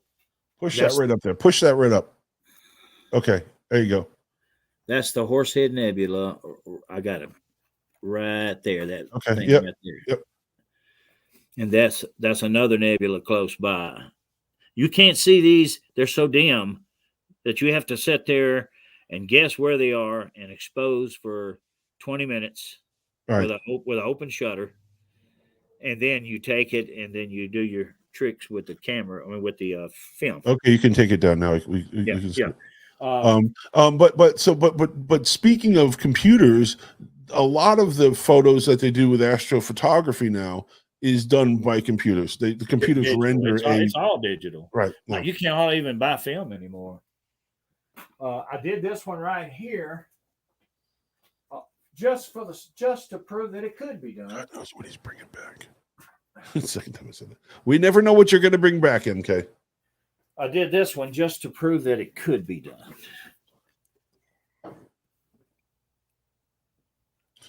I've seen that before. You showed that for me. Yeah. When I did that, all the argument ceased. God, I'd like you, to. You should not be able to do this. A K100 probably would not do it. Okay, so what you're saying is the one camera that they alleged that they shot the film with, the film that you get from that is not, you're not able to blow it up like that. You probably could not do it with a K100 with a 1-inch lens. Right, because that's a little point and click for like folks on vacation, right? One size fits all. Right. It's plus the lens is not the highest quality, and you get a lot of chromatic aberration and stuff. Well, I know there's big debate on what lens they used, whether it's a 35 mil, a 33 or a 30 or 15 or. It's probably the Bolex, whatever the Bolex had. Oh. That's my guess, but it's got to do with angular resolution. How wide the lens is, and you draw a triangle from each side of the lens to your target, and you measure the amount of area in that triangle, and that if the more area you have in the triangle, the more angular resolution you're going to have, and it's going to be sharper and crisper. So you wider, the bigger lens, you go like this, and you got more of an angle, like this. There's more area in here. So, it's just a mathematical way to measure angular resolution. Here's a question for that. Yeah. So what you're saying is, and I want to make sure that I get this correctly, because I want to make sure that our viewers understand, is you're saying that so currently where you stand now with what we're talking about now is you're talking about the footage that you fixed, right? The footage that you did an amazing freaking job on, and nobody's doubting that at all, because you did an outstanding job on it. For that, I thank you, and I think the Bigfoot community in general thanked you. I know Dan Perez thanked you. You won Bigfoot of the Year for that, and it was great. So what you're saying is that footage was only made possible. You were only able to do that work because they used a different camera than what they claimed they used. Probably. Okay. Probably. You can mark that on your scorecards, kids. Yeah. That there's more to the film than meets the eye. Right. Okay. All of this business about she was 120 feet away, it's impossible. But it could not be impossible because you had the photos. Well, I have to admit, I tried to get somebody on Kodak. I tried to anybody on Kodak that knew anything about that camera and that lens and that footage to get the results. I wanted to get a statement from them, and I had been knocking my head against the wall to try to verify one side or the other. Hold on just a minute. I happen to have one. No, it just disappeared. Hold on, I'll be back. Show and tell with M.K.Davis. Hello, I'm M.K.Davis. This is Show and Tell. There it is. Now this has got several ends that you can choose from. This is a rotating turret, but his had a 1-inch lens, which is about like that right there. Now, whose camera is that? Is that yours? Did you borrow that from somebody? It's mine. This got a telephoto lens. You can rotate this other one around. It's got this lens. This is a lens that's got about a 1-inch. Does it still work? I assume it does. I had never used it. Jesus, what the hell you have it for if you didn't try it? Fire it up. It was sent to me. All you need. It works. Everything works. I've used, I've cranked it up. You can't find the film, though. Yeah, you probably could. Somewhere, somebody might have some. Yeah, I'm sure if you, God knows. It's got a switch. Hold on just to see. Where is that switch? Oh, here it is. It takes individual stills. Look. Or you can move it to a movie. Let's see.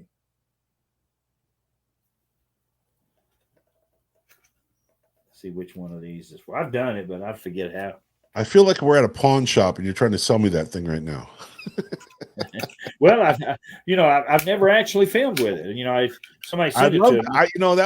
That would be a perfect example of something that you should try to do is take it to Bluff Creek. K100 with a turret. That's what it says right here, which is what that's what they say Roger Patterson had. I doubt seriously if this lens right here, this one right here. All right. Now flip it, turn it. There's not a lot of angular resolution. Flip it to the right, to your right. No, the whole camera. So give us a profile with that lens on it. There you go. So which lens are you talking about they're claiming? That one right there. Okay. All right. That's the one that was supposed to be on Patterson's. It would behoove you to take that, get some film and take that to Bluff Creek next time you go and shoot with it and see what it looks like. I could do that, but I don't know if I want to spend that much money. That's a okay. 2,000 miles. Well, I'm saying next time you go. I'm not saying go next weekend. All right, so we're going to shift gears here. We're going to do a complete 180, MK. What's going on with you've been in the desert too. You've been to Needles a couple times because you've stayed long enough. What's going on with bring people up to speed with why you went to Needles for those who want to change the pace from a little Bigfoot story. Needles? No, not Needles. Where was it with the? I went to Death Valley. The redhead giants thing, right? Oh, that's Lovelock Cave. Oh, Lovelock Cave. That's in northern Nevada. Are you still working on that? You should put together a documentary. Are you putting it? I saw you with what looked like an audio bag in one of the films. You sent me before the show when we did the trailer. You sent me a bunch of footage, and it looked like an audio bag with body packs on it for lavalier body packs. Are you traveling with a film crew? No, I wasn't traveling with a film crew. No, It wasn't audio. It was just a video camera I had in there. Oh, it looked like a bag with some stuff. I carry a video camera that I also shoot my stills with it, and the 4K video is better stills than the stills. I end up getting a lot of mine just taking them off the video. So I want to, in closing here, I want to talk about one more thing before you go, and I want to thank you again. I'm going to pop this up. This is from the video that I showed, and we talk about agreeing to disagree. This is we can talk over this. So you can talk. This is the still from that I took that you. Not from you, but from Isnall's, and I did a thing. And so this is one of the frames from his thing. Now, for some reason, you feel like this might be a Bigfoot standing up just before it walks off into the distance. Well, I mean, like I told you, I'm not an expert on bears. Well, And neither we am I, all but I know do how many research, good, yeah. really good visuals we've had of Bigfoot. But I do know that the bear hunters will tell you that they don't have shoulders. So if you can see that it doesn't have shoulders, you're reasonably sure that it's not a human. Well, I Uh, don't know. so that would be what I was going by. But there again, you're dealing with a very poor quality image. I mean, look how fuzzy that thing is. Right. So I wouldn't argue with anyone. Right. While we're talking, I'm gonna load up some stuff here. But so I'm basically just trying to help. What spurred, let me fill people in real quick because they might be at loss here. What spurred this is on the Davis report, I believe it was. You had a couple of stills from this right here, and you put that you think that it's not a scapula, it's a bone and socket is what you think. Yeah, that's kind of what it looked like, because I had an animation where it did this right here. Now, I don't know if a bear could pull that off, but they don't have a ball and socket. They just have a scapula, Right. flat bone up there, and muscle connections and tendons. And they're more or less this type of motion mostly. But Okay. how far a bear could go, yeah, how could I possibly swear to that? Going to find out in a minute as soon as the video loads up. But maybe you shed some light on that. Here's the thing. And this goes back to what we were talking about earlier. And my bone is not to pick with you. I've got bigger fish to fry, and this one is people posting things with a progressive or a confirmation bias lens leaning towards Sasquatch when they haven't picked up a research book or they haven't done 10 minutes worth of research, and they post it on websites and Facebook pages. And they put up, it's got to be Bigfoot. It's a Bigfoot out. And that's I've been having problems with that. And we talked about this before, right? It's propaganda. It doesn't do the researchers or the people that like go into the woods like yourself any good. Well, it wasn't intended to be propaganda. I'm not talking about you, MK. I'm talking about, some people do that. And that's why I have Isidore. I have a big problem with him because, yes, I know. Well, I mean, if anybody should know bears, it should be him. Exactly, right? Because look what he put up. He says it was a giant bear, and then this can't be a bear because it's 3 times bigger than what this bear is, and I don't know what that means. But confirmation bias from him and from others, it's frustrating to me because it doesn't do real research like you're trying to do in the woods, and the people that you meet down at the convention, people like that any good. What happens? It gets more. I've met a few bears. I've had a few close encounters with bears. Right. But I'm not talking about you though, MK. I'm talking about oddly enough. When you have that opportunity for those really good looks, that you're looking straight at them and they're real close, you tend not to notice anything. Well, you're a little focused, right? I was walking with this plastic pipe, using it as a hiking stick, and I had backpack and right. Oh, there you go. There you go. So here's what a bear can do with its shoulders when it needs to. What? And here comes a little one. Without a ball and socket. Right, exactly. So they have the amazing ability to. He quickly got it back under him, though. There you go. See, look at that. See how wide it gets? Whoa. See how that? About that? So they have the ability to do that. And this is the one I really wanted to show you. Hang in there, little guy.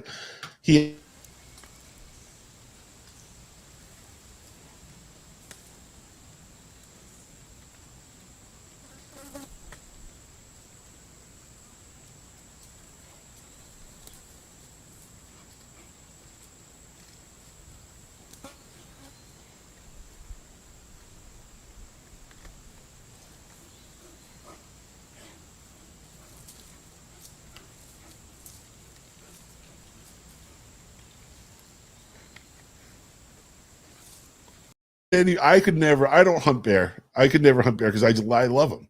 I think they're just so cute. I hunt deer because I eat deer. I don't want to hunt. I don't eat bear. I used to hunt when I was a young man, but I haven't hunted it. The last deer I killed was 1981. That's how long ago it's been. So that's what I'm saying about things like Isdal and he'll under the cover of, well, I just put it out there. But then don't put up new Sasquatch video in all caps with asterisk. And I'm not, so well, I don't want to filibuster on him, but that's a problem that I have with confirmation bias and lenses and how people propagate stuff and propaganda for the name of clickbait. And I'm not, you if anybody cannot be guilty of that, it's you, because I love your channel, but you are not guilty of clickbait because you don't give a shit about it. I couldn't tell you how many people. I haven't even been to my Davis report. It's the green it's the football team. What's the green wave? Green wave, 2010 FB. Hey, listen, MK, I want to thank you, man. It has been a lot of fun with you. We were $146 in, and we still got everybody that tuned in the beginning. So I want to thank you for sticking around with me and putting up with my sure thing. I thank you for that. That was interesting. And like I said, I've had a few close encounters with bears, and I walked right up on this bear. He's 20 feet from me. I was looking down. You know how you walk looking down? And I heard him breathing. That's how close he was. And I looked up, and he's walking toward me looking down. So neither one of us is looking at each other, about to bump heads. And I said, bear. And this bear looks up at me, and we're not supposed to do this, but we locked eyes. And you ever look at a dog and, you wonder if he's fixing to attack or not? You can kind of tell, you look him. Yeah. I could kind of tell that he wasn't going to attack me, so I just sat there and if you want, for lack of a better word, we kind of communicated without words. And that's what bears do. That I said, you don't want to do this, do you, bear? And I want to make a comment from the tall ones, guys. Yes, you're right. He took off over the hill and straight down. I mean, I looked down there. He must have rolled or something. But he didn't want none of me. No, they never do. They never do. And I have friends that hunt bear, and I'll eat some of the bear, but I'm not going to hunt something and just to shoot it because I'm not going to eat a bear. But to go back to, I didn't mean to cut you off there, but we have the tall ones. A couple guys checked in late. So the tall ones, yes, you're 100% right that he is. We talked about this earlier. People looking for clickbait and personal gain and their confirmation biases. He is full of it. And I don't want to filibuster anymore and spend any more time on Is It All than we personally have to. But MK, I think we're done for the night, buddy. Oh, we'll take up the Lovelock Cave some other time. Oh, you know what? Do you have time? I didn't want to. I've got time if you've got time. Well, I mean, it's just another chapter in my journey. So let's talk about it. Let's kick it off. Happenstance type things. So you got to give these people, the Bigfoot people, a story of what's going on with you, and we're going to come back to some Bigfoot stuff. So don't everybody leave. We were not going to go. Don Monroe and I. We were not going to go. Is that your research partner? Yeah. Don Monroe. Don Monroe's been so invaluable. He's always there, pick me up at the airport or provide transportation. Or now he lives up there. He knows an awful lot. He's been an adventurer his whole life, and we were going to go to Lovelock Cave, and then I said, Don, let's don't go. Let's go somewhere else. We took off and we went down. We left Oregon and went down to Fort Rock. I think that's over in Nevada, which is a big old volcano throat. And we went up in there and did some things. And after a while, I said, let's just go ahead and go to Lovelock Cave. So we took off and went down there and got there late. And they had a sand dune had blown in over the road, so we had to walk in for about a mile and a half, and got in there and took a hard left after we got in the cave. Had flashlights, and my flashlight swept across a handprint back over to it. I said, Don, that's a handprint. He said, it sure is. And we didn't know how it we'd been in there before and hadn't seen it. And what happened was they built a observation deck in the middle of the floor of the cave, and they pulled this bat guano from one end of the cave to the middle to level it, and exposed that handprint. Really? And this handprint it was 18 inches wide, just like that on the. Now, what was it? What was the handprint in? Was it in the dirt? Was it the dirt solidified, like the petrified? No.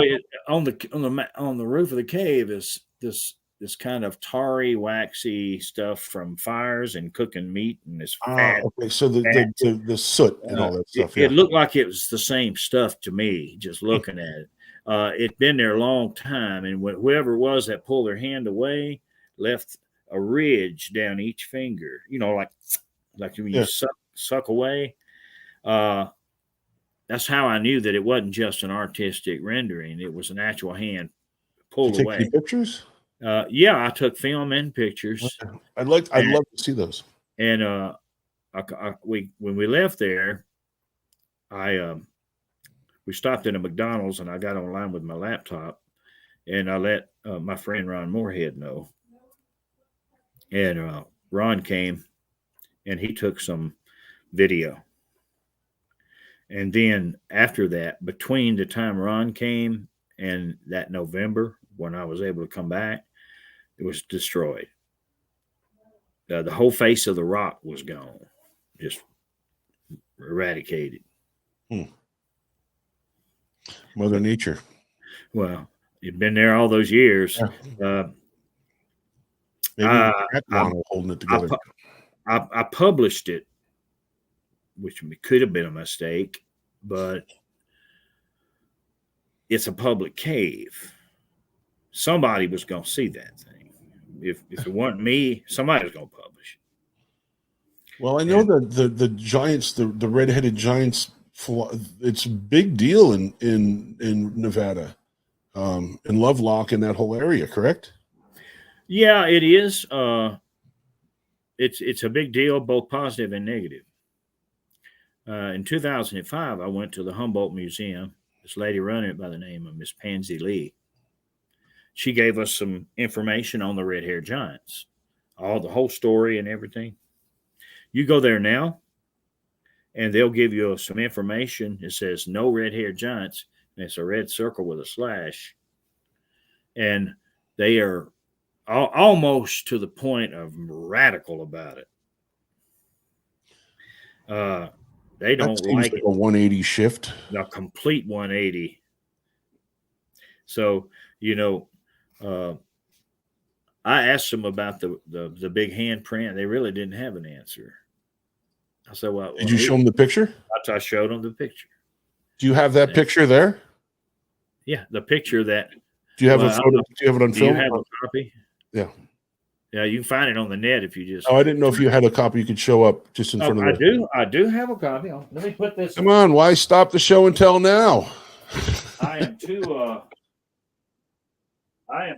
altitude impaired to get to it, so I'll just take the camera up there. Oh, you don't want to climb on the ladder and fall in front of. Well, you wouldn't want CMK's legs get broke, would you? God, you know how many views we get, MK? Well, for one time. Exactly right. Hold and you on get a cease and desist. I wouldn't do that to you. This is the man cave, and I don't know if I can pull this off. This is not going to. Let me see. Okay, we're just going to trust you. Can you see it? No.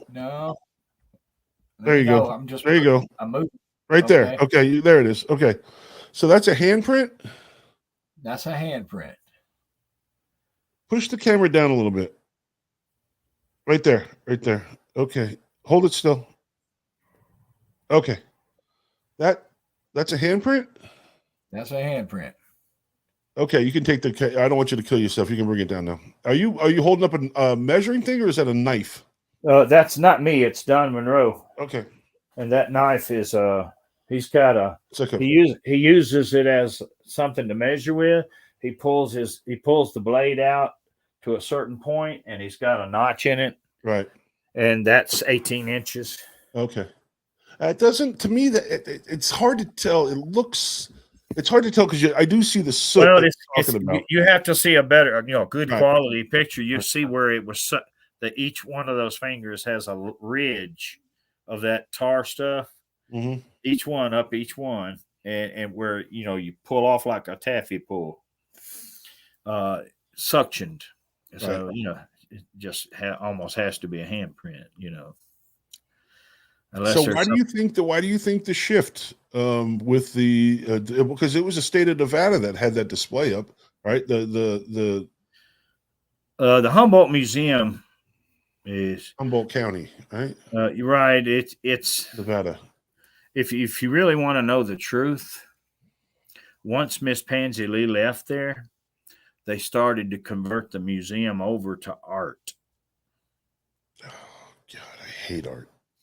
and so they put all the artifacts, the Indian artifacts, the mysterious skulls down in the. Mm-hmm. They put all them. They did away with the big giant skull they had. Don Monroe, I have the photographs of it, the original photographs that he took. Those are on WordPress too, correct? Those are on the Davis report, 40 right? plus years ago. It's got a double row of teeth on the upper teeth, 2 rows, and it's about double the size of a normal skull. And that picture was taken from the museum. Yeah, it was in the basement of and that's available on the Davis report, correct? Yeah. Okay. Yeah. What is that? I just gonna type it in real quick so I can put it up. It's the davisreport.wordpress.com. Yeah. I'm not ignoring you. I'm just typing this in like I was doing earlier. I didn't put the banners together. That's one of those things where they become art. Our art is a kind of a ambiguous thing. It has no definite value. It's whatever you want to put on it. So it's the medium of choice for people who kind of want to launder some money. You buy low, sell high. Yeah. The Davis report, what was it? The davisreport.wordpress.com. That's what it was. Okay. Yeah. Well, art is like you said, it's beauty's in the eye of the beholder. It's whatever the person deems worthy of it. Right. This recent thing about Hunter Biden, he was set. Look at the value of his paintings. If the value, I think he was selling for $500,000 a piece. I always wanted to buy a John Wayne Gacy. Yeah, it's whatever you put on it, whatever somebody will give you. Right. So art is a money. You can make a lot of money with art. You're not going to make much having people come into your free museum and donate in a jar. You're probably going to lose money. Yeah, so that's probably they wanted to switch over to art, mostly art, and they just really did not want to go to red-haired giants. No way, no more. So that's just so that you don't go to the Humboldt Museum expecting red-haired giants. It ain't happening. Happily answer your questions. What do you got coming up in 2020 with the rest of 2022 here? Besides paying up the ass for gas there. Let's not get into that. You mentioned Biden, so I figured I'd mention fuel prices. What do you got coming up in 2022? I'm not knocking anybody's artistic abilities or anything. I'm just explaining, about museums that suddenly convert to art. What do you got? What do you got coming up in the future? How can people see you? Where can people see you? What do you do? You going to investigate? You going to conventions? What's in the next 8 months besides spring break with your grandchildren? Well, I don't really know what's up after that. People want me to be at their conventions. I would certainly, I don't mind being there. I want to promote the subject in a positive way. and hopefully be able to influence some young sharp minds into wanting to get into this. It's worthwhile. You can do some good with this. The average person can. With applying themselves. The problems are that the evidence is kind of scant, but it's amazing what is out there that you can find if you are diligent about it, whether it be a handprint on a cave, whether it be a rock stack in the bed of Bluff Creek, or whether it be get a dark looking figure on film. Do you consider yourself fortunate to have such? I mean, there's people that investigate for 30 or 40 or 50 years and never have the success that you've had. Whether you treat it as success, you're kind of a cult phenom with your stance, and you stand by your stance. That's obvious tonight. But what do you say to people that want to get into it? Now, what do you say? Like you were just talking about, what do you say to the squatchers of the future? And I say it's wide open. Come on in. I mean, bring your honesty with you. Check your problems at the door, and bring your abilities and the things that you're good at. Everybody brings something to the table. Whatever your background is, it has some application in this. And my background certainly did apply. But everybody brings something. You ever seen a person get into Sasquatch and they're formerly a policeman? Mm-hmm. They bring the police type, everything that they've learned in their years of policing is brought to the table in Sasquatching, investigatory, that type thing. It's that way with anything. It just we all have something to give. We all have gifts. We all have abilities. We all have training that could be molded or customized for this kind of pursuit. And let's get it done. Get something done. Yeah. Sounds like a Southerner. I would mirror that image or that statement, but I would bring up the dirty E word we've been speaking so much about today, and that's emotional attachment. Is you have to keep it at arm's length and keep it in perspective. I think, I don't think people should get as emotionally attached as some people currently do, and we've proven that tonight by some of the stories that we've told. And MK, I would like to thank you very much. Everybody, I'd like to thank you. MK, stay on the line while we kick off here. I want to thank everybody for tuning in and watching From Behind Tall Trees. It's been a blast. For my guest tonight, M.K.Davis, I'd like to thank all of you. I'm going to play the teaser for next week's show, and then we'll see you next time. So thanks a lot, guys. See you. Take care. For decades, people swear they've seen Sasquatch. Clint Bergman. Help me welcome Mr. Russell according to In a field dominated by men, Moneymaker. Melissa Adair stands as a beacon for women of all ages interested in the study of Bigfoot. Founder of Squatch Unlimited, a social media haven for dedicated researchers around the globe. Adair is a mentor, a trusted resource, and brand ambassador for all things Bigfoot. On next, From Behind Tall Trees, this Bigfoot chick joins the CARC's Mike Lucci and Chuck Larson to talk about her social media empire, ongoing field research, and much, much more. The guy had to be ripped Wednesday, April 6th, only on CARC Universal.